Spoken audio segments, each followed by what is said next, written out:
Darbo pavadinimas yra blyksnis. Ir idėja tokia, kad čia yra saulės pagrobimas, pleneras. Saulė irgi turi blyksnį.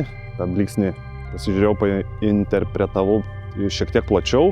Ta visa abstrakti kompozicija yra apie tai.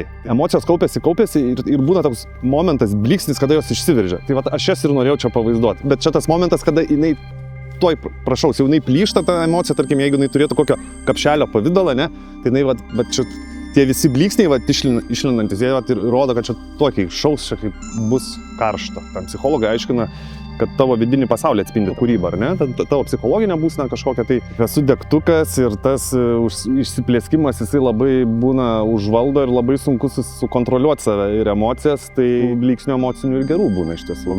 Labai visiems įdomu buvo, kodėl aš paišiau tos rožinius kringeliukus, ar ne, tą doodle gridą prieš paišant. Čia vieni atėjo, dėkoju, nepadariau dar nieko, čia tik tai pradžia. A ne, tai uždažysit, sako, tos rožinius. Sakau, taip, o, tai taip gražu čia buvo, sako, nu tai tokių visokių kuriozų buvo, žinai.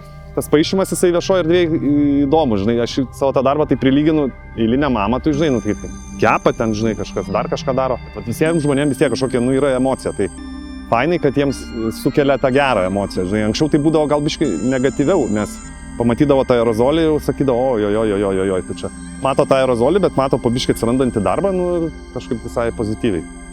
Nei vieno darbo nebuvo, kad nebūtų kokio force majeuro. Tai tų blyksnių tiek ten būna, žinai, kada kažkas ne pagal planą.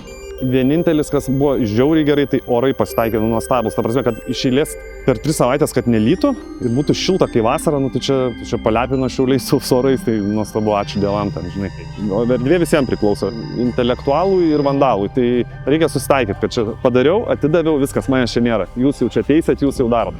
Atsiprašiau jaunuolių, kuriuos asmeniškai pažįstu, kurių tagus uždažiau, paslėpiau po savo piešiniu. Ir jeigu čia kažkoks atsiras vėliau, jau kai čia viskas pabaigiama, ne?